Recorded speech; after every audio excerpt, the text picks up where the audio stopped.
साथियों, जब मैं रोता हुआ इस धरती पर पैदा हुआ, मैं रोया तो पूरा परिवार हंसा, लेकिन जब मैं चुप हो गया, जाने लगा, तो पूरे परिवार को रोवा करके गया। लोग बतावलन, जब कंधा पर लाश उठावलन तो कहने की राम नाम सत्य है। कब बतावन भैया, कब कहना? जब जेके लेके कन्हैया पर जाना न सुनबे करी न बोलबे करी, तब बतावन कि राम नाम सत्य है। एकर मतलब कि मरले के बाद राम नाम सत्य है, जब ले जियत हुआ तब ले राम नाम झूठ। कभी जी, जब तक आप जिंदा है राम नाम झूठ है, राम नाम सही नहीं है। क्यों? कि मरने के बाद जब लाश लेकर जाते हैं तो कहते हैं राम नाम सत्य है। लड़का पैदा हो जाए कि कहा कि राम नाम सत्य है, उठा लिए गोजी, 4 गोजी लगे हैं, कहें कि ससुर अशुभ अशुभ बात बोलत हुआ, तो ऐसे ही जाहिर होला कि राम नाम झूठ है। सत्य कब है? जब मर गए तो जियत भर राम नाम न जपा, राम की पूजा मत करा, राम माने कुछ है ना है। और 13 दिन पर तेरही, जन्म और मृत्यु में 1 दिन का अंतर है। आज बरही हो गई ना, बरही के बाद तेरही इंतजार करते, चाहे वो बिहनवे पड़ जाए चाहे 100 साल बाद पड़े। तो जन्म और मृत्यु में मात्र 1 दिन का अंतर है। यह जिंदगी मौत की महबूबा है। एक दिन हमके आपके सबके दुनिया छोड़ के जाए के है, केहू यहाँ अमर होके ना बा।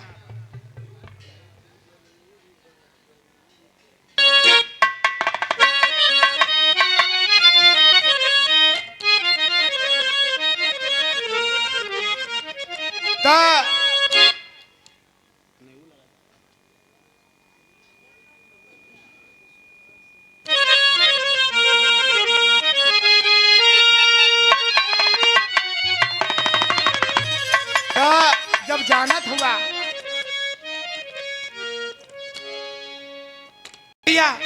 जब जाए के हो, जानत हुआ कुछ लेके ना जेबा। विश्व को जीतने वाला विश्व विजयी सिकंदर जब भैया पानी के अभाव में मरने लगा, अपने सैनिकों से कहा है सैनिकों मुझे पानी पिला दो। कहे चाहे अपना पानी नहीं है। कहे जवानों देखो, विश्व को जीतने वाले विश्व विजयी सिकंदर जिसके पास सोना चांदी जवाहर असरफियां से भरा खजाना है, लेकिन आज पानी के अभाव में प्राण निकल रहे हैं। जब मेरा शरीर से प्राण निकल जाए, जब मेरा जनाजा लेकर जाना, तो मेरे जनाजे से मेरा दोनों हाथ बाहर निकाल देना। क्यों? सिकंदर जैसे दुनिया में हुए लाखों इकबाली थे, चला सिकंदर दुनिया से तो दोनों हाथ खाली थे। अंदर कुछ लेके नहीं गया तो हमारी आपकी क्या औकात। एक लाइन गीत का लाइन बका, हर गीत अलगे होले। कभी जी कहरऊ गा ले, धोबियऊ गा ले, अहिरऊ गा ले, कौनो गीत गा ले, गुणऊ गा ले, लेकिन चमरऊ गीत ऐसा गीत होले कि शायद पारस चौधरी कहाँ हुआ। तो ये हम चमरऊ गीत बतावा जाते हैं, लेकिन निर्गुण के भाव में कैसे आवा, केहू रोकी ना रोक पाई, जाए के पड़ी।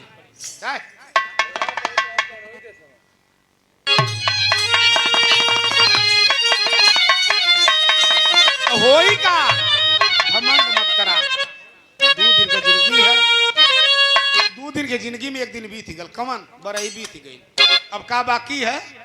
तो 1 दिन और हुआ, ओके 1 दिन की हंस खेल के बितावा, लोभ लालच बेईमानी शैतानी में मत फंसा का। अरे जहिया आई जाई है ससुरा से डोली,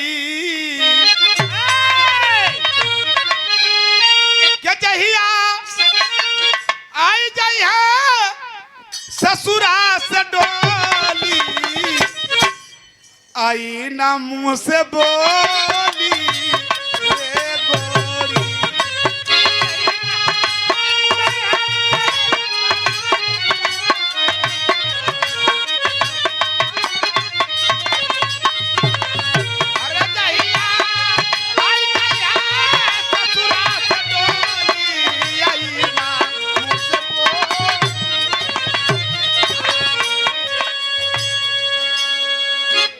मथुरा से डोली, आई न मुंह से बोली, ए गोरी का बाबा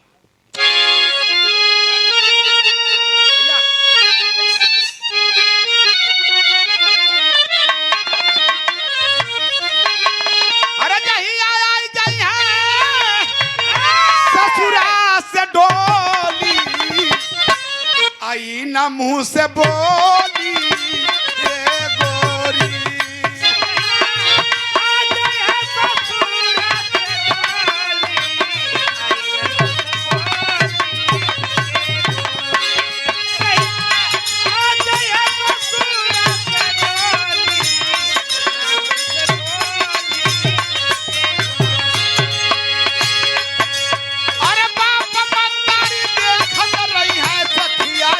सहेली हो सखिया सहेली।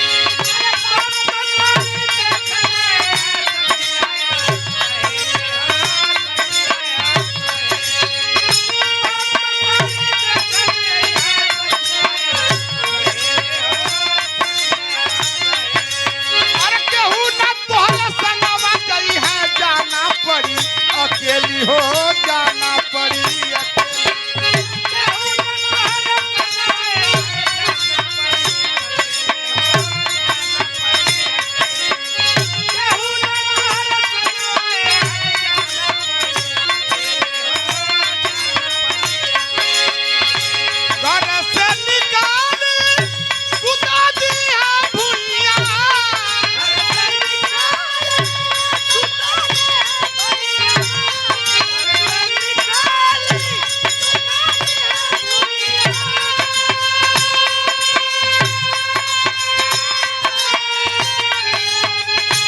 घर से निकाली सुताई दिया भुइया, सिरहने गोईठा ढकेली, आई न मुँह से बोली, जहिया जहिया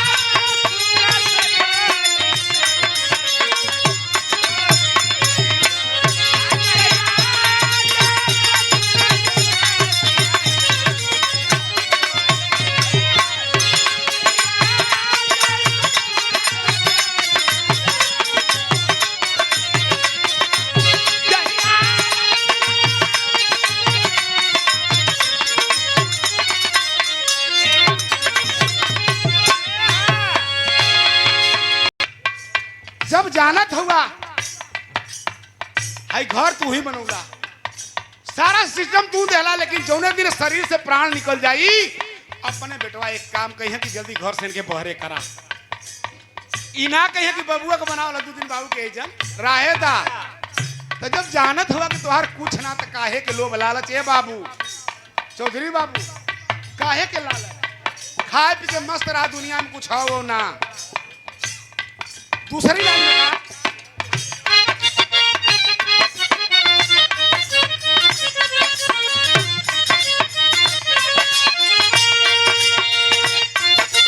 अरे ऐसा करतब कइला भैया होवा नाही हासी, ओ होवा नाही हासी।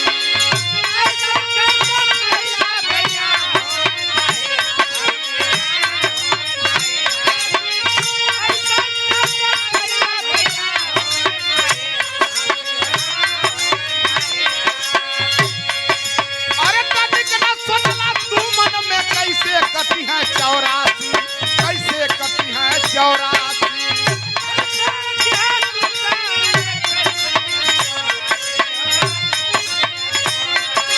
अरे तनिक ना सोचला तू मन में, कैसे कटी है 84।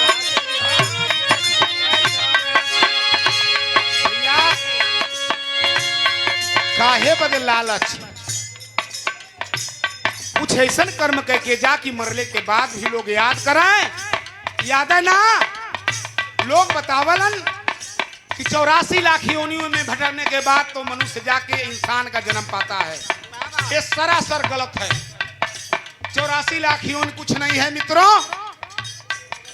हर आदमी, हर इंसान अपने हाथ से 3.5 हाथ को होला, हर आदमी अपने हाथ से 3.5 हाथ को होला। एक हाथ में 2 बित्ता होला, 2 बित्ता, एक हाथ में 2 बित्ता, 3.5 हाथ में होगा 7 बित्ता, एक बित्ता में होला 12 अंगूर, तो 12 सते 84, लख 84, लख माने देखो, 84 माने इस शरीर को, यही लख 84 है, बकिया कुछ नहीं है। कौन बताएगा कि हम अगले जन्म में क्या थे, अगला जन्म कौन होगा? ये बतावा। मरले के बाद लोग राखी चालन, उमग कुछ रेंगे, स्वाभाविक है कि घर में अगर राखी चाला लिया कुछ न कुछ रेंगी जरूर, झिंगुर रेंग दे, किरौना रेंग दे, कहीं कि हमारे बाबू कीरा के जन्म पोना, हमारा माई ढोला के जन्म पोनी। गलत। अगर जन्म ही लेना है, सुनिए, चाहे स्तनधारी जीव हो चाहे अंडा वाला जीव, ध्यान दीजिएगा मेरी बात पर बहुत गौर से।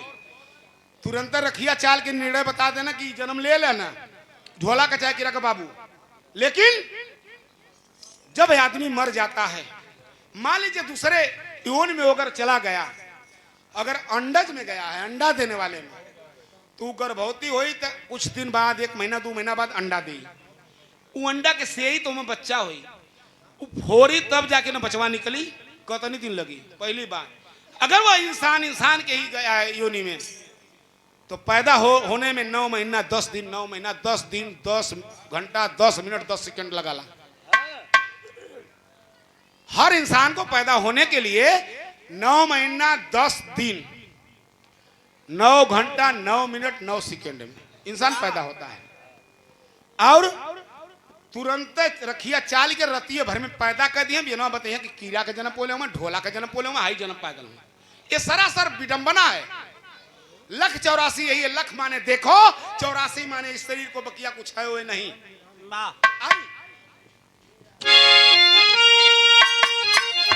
ऐसा कर तब कैला भैया होवे नहीं हासी, हो होवे नहीं हासी।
जब कुल बात जानत हुआ कि कुछ यहाँ तो के लेके जाए के ना, चुपचाप जाए के, सुनसान अकेला जाए के है, तो ई कुल मोह माया छोड़ा। आखिरी लाइन में चेतावनी है,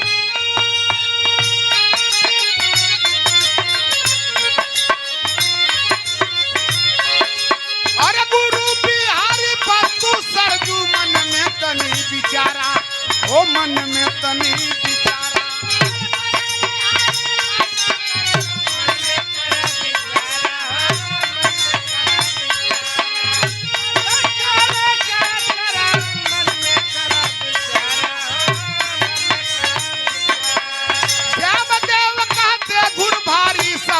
भाईचारा, ओ सबई भाईचारा।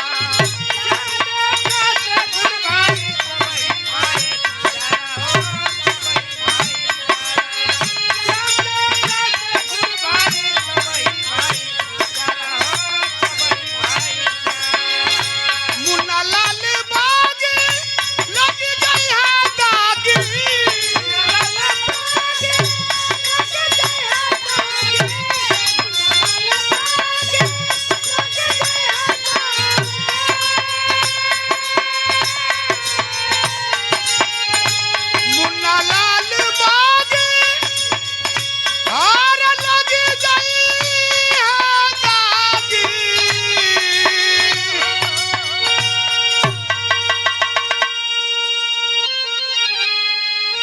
सनवा का केहू नाही डोली। जब डोलिया जाई को भी जी केहू संगवा ना आ जाई। जब जानत हुआ संगवा केहू ना आ जाई तो करवा का, तोरे संगवा का हाय केहू नाही डोली। आई ना मुंह से बोली, ये